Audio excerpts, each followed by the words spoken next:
Hi, and welcome back to Ready, Set, GYO, your on-the-go guide to learning gynecologic oncology.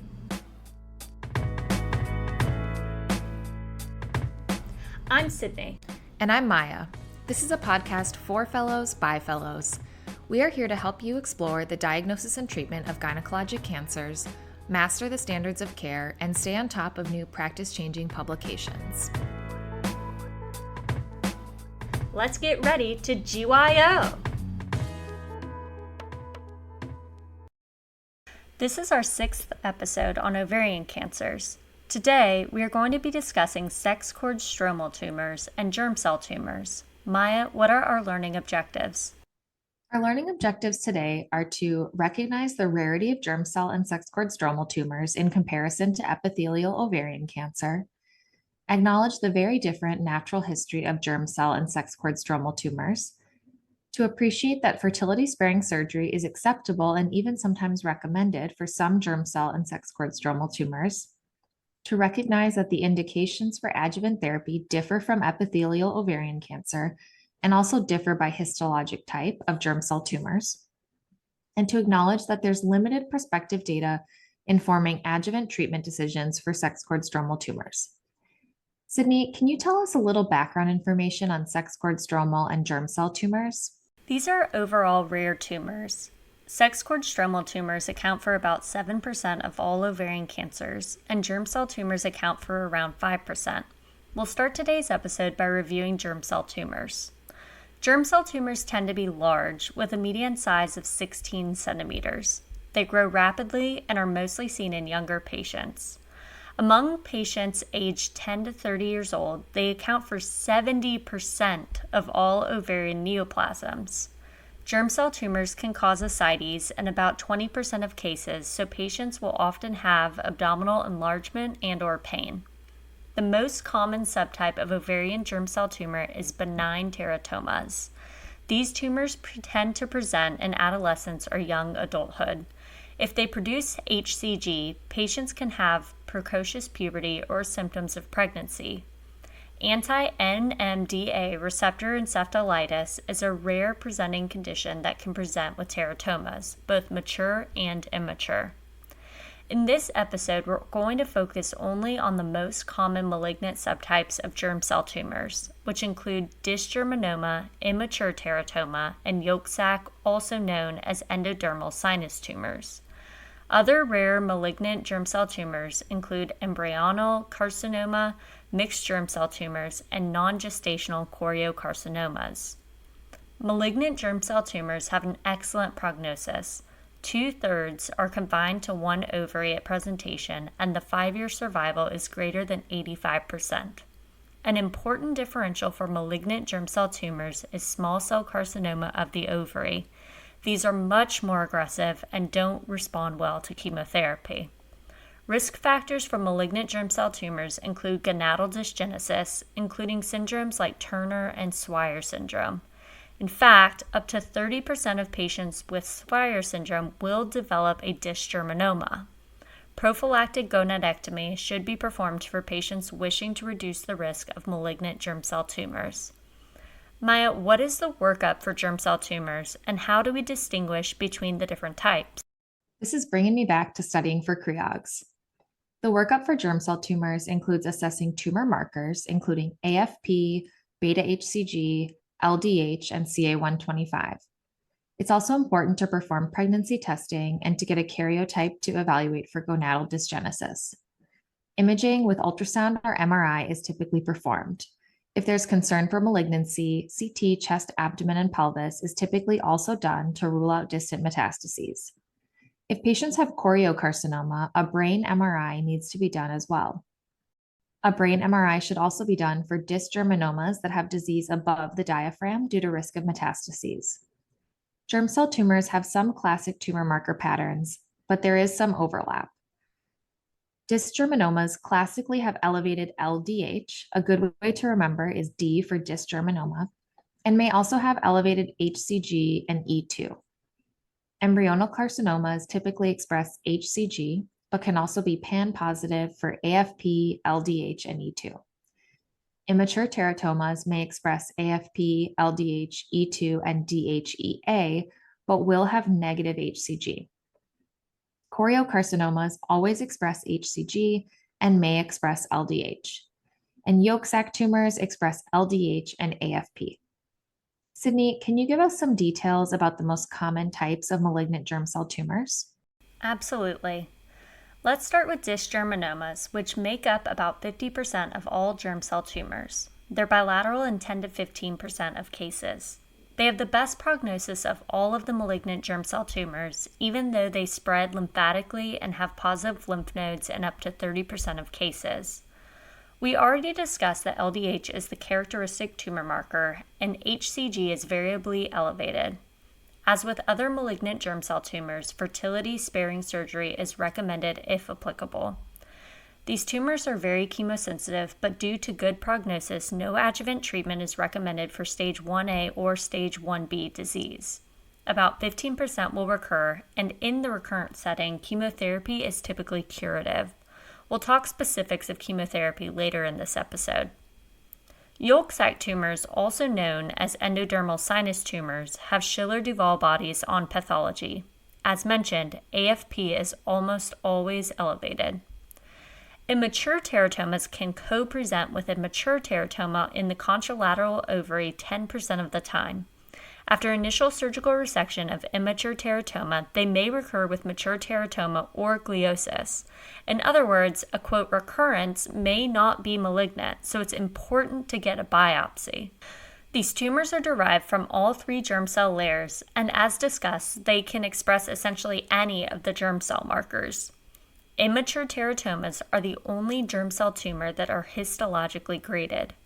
Grading is based on the percentage of primitive neuroectodermal tissue in the tumor. This grading correlates with prognosis and dictates therapy. Maya, what is the treatment for germ cell tumors? So, as discussed, these tumors generally have a good prognosis. Surgery is the mainstay of treatment.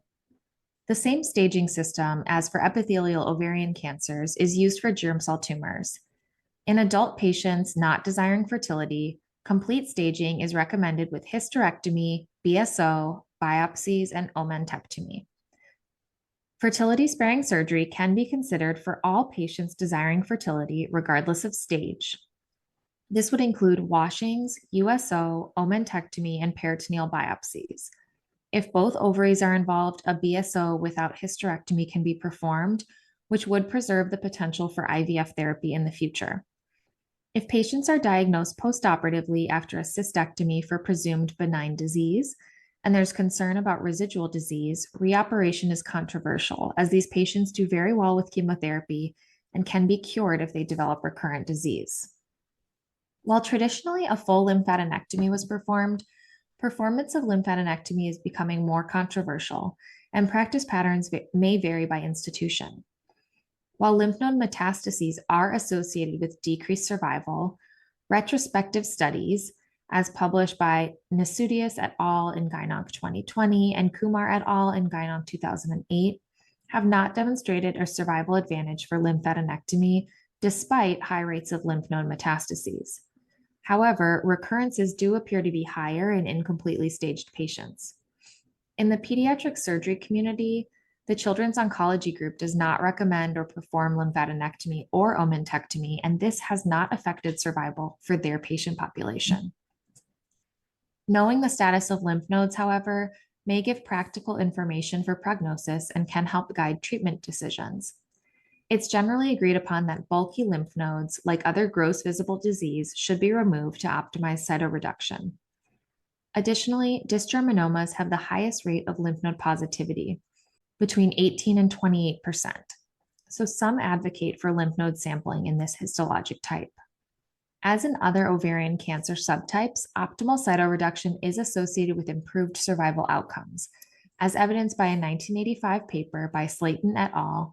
And GOG 45, which demonstrated worse prognosis for patients with unresectable bulky disease. The takeaway seems to be that there's a lot of options for surgical intervention for germ cell tumors, and regardless of the modality or extent of surgery, the prognosis is still really good for these patients. Sydney, in which scenarios do patients need adjuvant therapy after surgery? I think the best way to tackle this question is to talk about the specific scenarios in which we don't need to do adjuvant therapy. For stage 1 dysgerminoma or stage 1 grade 1 immature teratoma, observation is recommended. Observation can be considered for these patients even if they're incompletely staged, as long as they have negative imaging and negative tumor markers, but this is a Category 2B recommendation. All other patients with malignant germ cell tumors require adjuvant chemotherapy. What is the recommended chemotherapy regimen for malignant ovarian germ cell tumors? The current standard of care is bleomycin, etoposide, and cisplatin, or BEP. Historically, vincristine, actinomycin, and cyclophosphamide were used. GOG 45 was published in 1989, and they introduced cisplatin, vinblastine, and bleomycin. This regimen was really effective and had a higher cure rate than historic regimens. GOG 78, published in 1994, was the first trial to introduce BEP. This was a non-randomized prospective trial which included 93 patients with completely resected ovarian germ cell tumors. Treatment was planned with 3 cycles of adjuvant BEP, and then a second look exploratory laparotomy was initially planned for all patients. However, ultimately about 1/2 of patients did not end up going a second look surgery. 98% of patients remained free of germ cell cancer, although 2 patients developed subsequent hematologic malignancies. The dose intensity of BEP is important. Dose reductions and delays are not recommended, even in the setting of neutropenia. Because these tumors can regrow and progress quickly after surgery and are extremely chemosensitive, starting chemotherapy as soon as possible after surgery, even within 2 weeks if they're having MIS surgery and a little bit longer if they're having a laparotomy, is really important. Sydney, how many cycles of chemotherapy do we administer for this disease? And is there anything that we need to prepare for chemotherapy? 3 to 4 cycles is the standard of care. 4 cycles are usually offered for patients with residual disease at the end of surgery, with the option to omit the bleomycin for the 4th cycle or for patients with metastatic disease. For stage 1 disease, some providers omit the bleomycin altogether. With bleomycin, due to risk of lung toxicity, it's important to get a chest x-ray, PFTs, including a diffusing capacity for carbon monoxide, a DLCO, and to do a good lung exam before starting. If there are rales on lung auscultation or consolidation on chest x-ray, or if DLCO decreases by 30%, then bleomycin should be omitted. A decline in DLCO is the most sensitive marker for early lung injury. Neoadjuvant chemotherapy can also be considered for metastatic disease where optimal resection is unlikely. While this is not standard of care, it's an option to consider. Maya, what if patients have persistent or residual disease after completing first-line chemotherapy? If there's radiographic evidence of persistent disease but normal tumor markers, we can consider surgical resection of the tumor versus observation with close monitoring. If there's a definitive residual disease and persistently elevated AFP or HCG, then second-line chemotherapy with paclitaxel, ifosfamide, and cisplatin, also known as TIP, or high-dose chemotherapy should be considered. Sydney, what about patients who respond to initial treatment but then do recur? After we finish initial treatment, it's important to do a physical exam and collect tumor markers and imaging, typically with a CT chest, abdomen, and pelvis, every 3 to 6 months for the first 2 years. Most recurrences will occur within 24 months. If patients recur, it's important to get imaging to evaluate the extent of the disease. If patients did not get chemotherapy initially, BEP is given, and it is associated with a nearly 100% cure in this setting. For patients that did get BEP in their primary treatment, salvage chemotherapy is administered, which can be Taxol, ifosfamide, and cisplatin. Referring patients at this point to a tertiary care center, though, is best practice. That's all we have for germ cell tumors. Maya, can you tell us some about sex cord-stromal tumors? As we mentioned, sex cord-stromal tumors account for about 7% of all ovarian cancers. The most common type are granulosa cell tumors, followed by Sertoli-Leydig cell tumors. These tumors often present with early stage disease and have a good prognosis. Physical exam findings may be significant for signs of estrogen or androgen excess, as these tumors can produce hormones. Patients may have hirsutism, virilism, male pattern baldness, precocious puberty, abnormal uterine bleeding, or postmenopausal bleeding. Let's talk a little bit more about the different subtypes of sex cord stromal tumors, and then we'll talk about treatment. Granulosa cell tumors are the most common subtype. They're classified as either adult or juvenile. Adult granulosa cell tumors often produce estrogen, and about 20% of the time may present with concurrent endometrial hyperplasia or intraepithelial neoplasia, and in 5 to 10% of cases may have concurrent endometrial cancer. Thus, endometrial sampling should be performed in all patients with granulosa cell tumor. 95% of the time, these tumors are unilateral. They can be hemorrhagic and may present with hemoperitoneum. The key mutation to remember for granulosa cell tumors is FOXL2, and the classically expressed tumor marker is inhibin B. On histology, these tumors have classic Call-Exner bodies and coffee bean nuclei. While prognosis is generally good, factors that are associated with worse prognosis include advanced stage presentation, residual disease after surgery, rupture, increased nuclear atypia, and high mitotic index. Granulosa cells can recur decades after initial treatment, so surveillance continues indefinitely, and any symptoms should be evaluated with imaging. Juvenile granulosa cell tumors are more aggressive and are very rare, accounting for only 5% of all granulosa cell tumors. While juvenile granulosa cell tumors tend to occur in younger patients, they can be seen across the whole age spectrum. These tumors have a higher mitotic index and more aggressive growth than adult granulosa cell tumors. Call-Exner bodies are infrequently seen. Prognosis is still good after complete surgical resection of primary disease with a 3-year overall survival of about 88%. But if patients develop recurrent disease, mortality is high. These tumors should be tested for SMARCA4 to rule out small cell carcinoma of the ovary, hypercalcemic type, as these two types can look similar under the microscope. What about other types of sex cord stromal tumors? Sertoli-Leydig tumors occur in teens and young adults. They're almost always unilateral. As noted above, virilization and hormonal signs and symptoms are common. If the tumors produce androgens, estrogens, or renin, patients can also get refractory hypertension and hypokalemia. Up to 60% of Sertoli-Leydig tumors are associated with DICER1 mutations, which may carry an additional risk for malignancies such as pleuropulmonary blastoma and embryonal rhabdomyosarcoma of the cervix. So if a DICER1 mutation is found, further germline testing is indicated. 50% also have a FOXL2 mutation. They're almost always stage 1 at presentation, with a corresponding good prognosis, as stage is the most important prognostic factor. They're classified by differentiation and are described as well, intermediate, or poorly differentiated. Poorly differentiated tumors by WHO classification are the only true malignant types of Sertoli-Leydig tumors. Those with more moderate or well differentiation have unspecified or benign behavior. Another rare histologic subtype to know is sex cord tumors with annular tubules. It's a mouthful, but sex cord tumors with annular tubules can be associated with Peutz-Jeghers syndrome and specifically with mutations in the STK11 gene. Other malignant sex cord stromal tumors include fibrosarcoma not otherwise specified and steroid cell tumor malignant. Among the benign sex cord stromal tumors, ovarian fibromas can present with ascites and pleural effusion in a clinical presentation known as Meigs syndrome.